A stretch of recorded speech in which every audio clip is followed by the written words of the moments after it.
Hello and thanks for joining us for the Cannes Film Festival finale. We've come to the end of our 2-week film extravaganza. There were 19 films up for the big prize, the coveted Palme d'Or, and the winner has just been announced, decided by Pedro Almodovar's jury.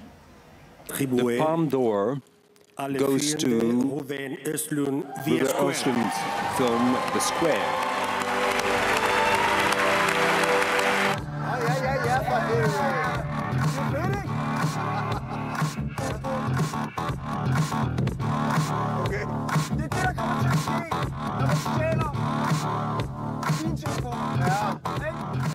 Well, I'm joined here on the Cannes balcony by our favourite film critic, Lisa Nesselson. The big prize has gone to a Swedish film called The Square, directed by Ruben Östlund. Are you happy with this? I'm pretty happy with this, yeah. It'll be hip to see The Square. Tell us about the film. It's basically a sardonic indictment of the art world and of our increasing inability to truly communicate with people who are even in the slightest different from ourselves. It concerns the director of a very fancy contemporary art museum in Stockholm. The museum acquires a work of conceptual art called The Square, and the director, in a sort of piece of performance art, loses his valuables, his cell phone and his wallet, and so he decides, with the help of a co-worker, to put an anonymous letter in all of the mailboxes of the building where his cell phone has been geolocated, and that leads to, I guess we can say, his complete downfall as a man and a professional in the art world. Okay, well, let's have a listen to the director. This is what he said when he found out he'd won the big prize at Cannes. I want all of you in the audience to take part in this also, and I think it can be a fantastic picture also in the other direction if I can direct you now, since I won this prize. Okay? So I will count down from 3, 2, 1.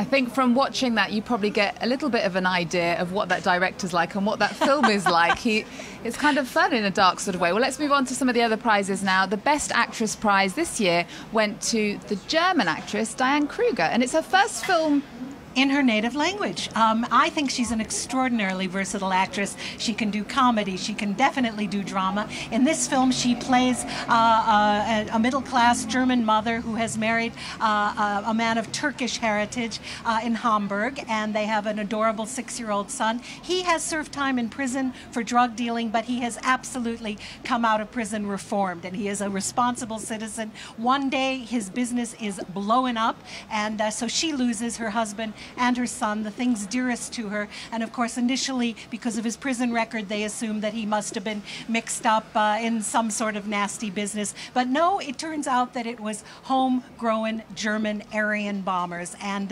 this reflects something that's going on in German society, where there was a 10-year delay in prosecuting a neo-Nazi group because everyone assumed that the Turks and the Kurds who had been murdered that was because they somehow deserved it.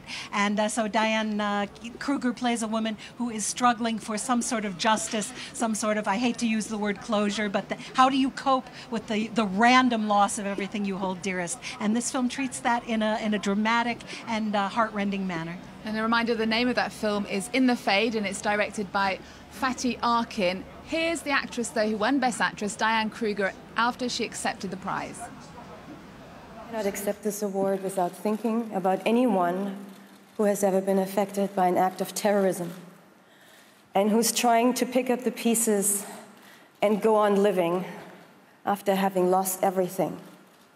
Please know that you're not forgotten. Where have you been, my love? Where can you be?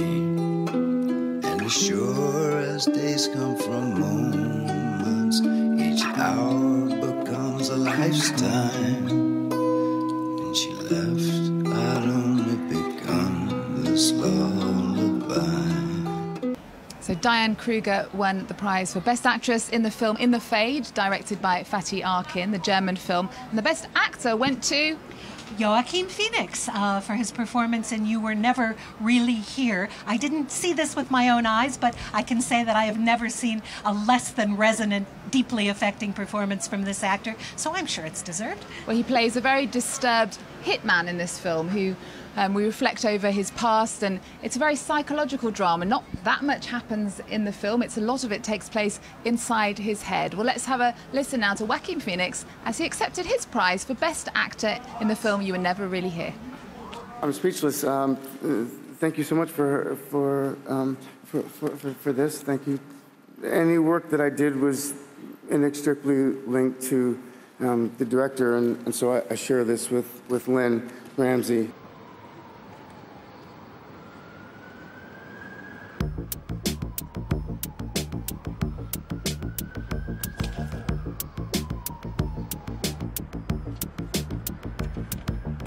Airport.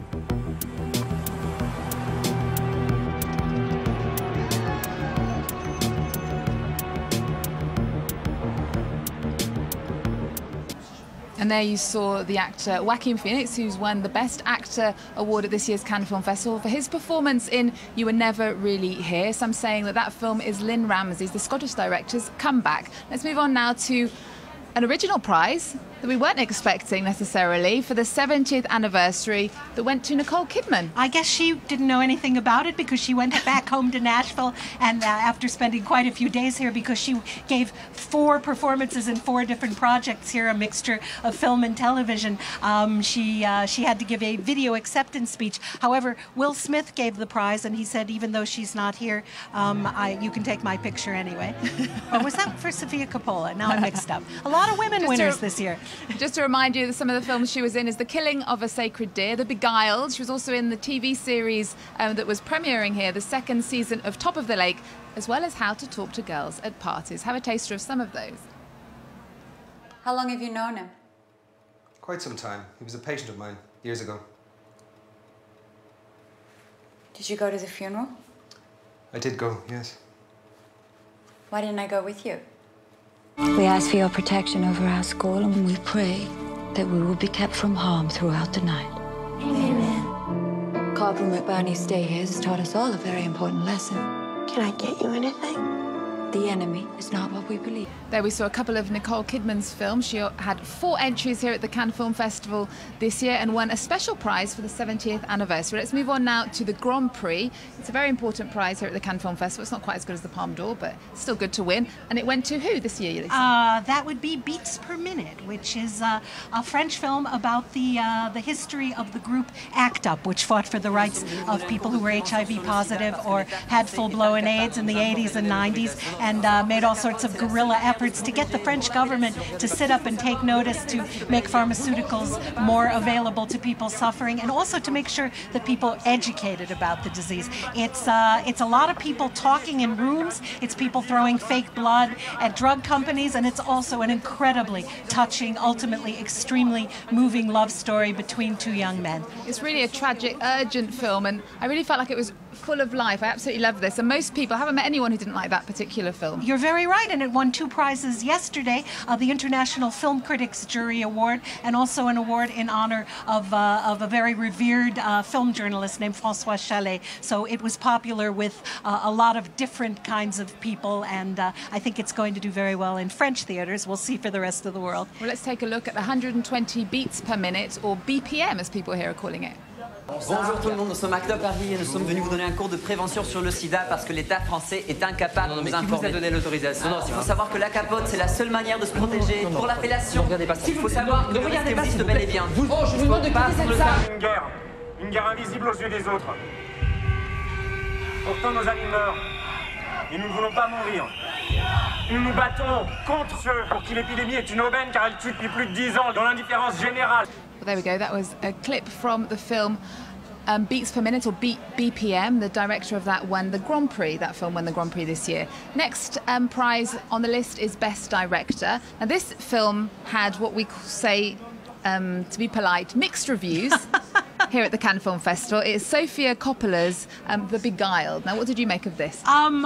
This is actually the first time I have enjoyed a film by Sofia Coppola. I didn't mind it one bit. I found it engaging, and it was Colin Farrell as a Yankee soldier during the American Civil War who ends up hiding out. He's probably a deserter. He's wounded in a community entirely of women across several generations. Nicole Kidman is the headmistress of a finishing school where they study French, and let's just say that you should never underestimate the passions, desires, and conniving of a group of women under one roof. Yes, they weren't particularly pleasant. I remember someone in our team, who shall be nameless, described the film as hashtag Civil War chic. She was not a fan of this, but thought it looked very nice, but was quite shallow. Okay, the next prize we're going to talk about is the Jury Prize, which went to one of my absolute favourite films here at the festival, Loveless. Loveless, a very fine contemporary Russian drama by a very gifted Russian director. It pretty much indicates, which I suspected, that I probably wouldn't want to have to be living in contemporary Russia, but it's the story of a couple, a middle-class couple, who have a comfortable household, and they have a son who neither of them really wanted to have in the first place. And so when he disappears from one day to the next, they're not sure just how concerned to be about that. They're in the process of getting divorced. It's your fault. It's your fault. And there's a sense of gloom and doom that grips you from the first frame. That may not sound like something you want to see on a Saturday night, but it's devastatingly good work. There's one scene in that film that I think is going to stay with me forever. I mean, I can still remember it, is when the parents are arguing in the kitchen, the little boy is listening behind the door, and the door flies open and you see the grief on his face. It's heartbreaking. Amazing what you can do with one shot. Well, there we are. I think we're running out of time. Just to quickly tell you, the best screenplay went to Yorgos Lanthimos and Lynn Ramsey, but we haven't really got time to talk about them. So I'm afraid that's a wrap for this year's Cannes Film Festival. Remember, you can rewatch all of the interviews we've done here and all of our coverage on our website at france24.com. See you back in Paris very soon. Bye from me and Lisa. Bye-bye.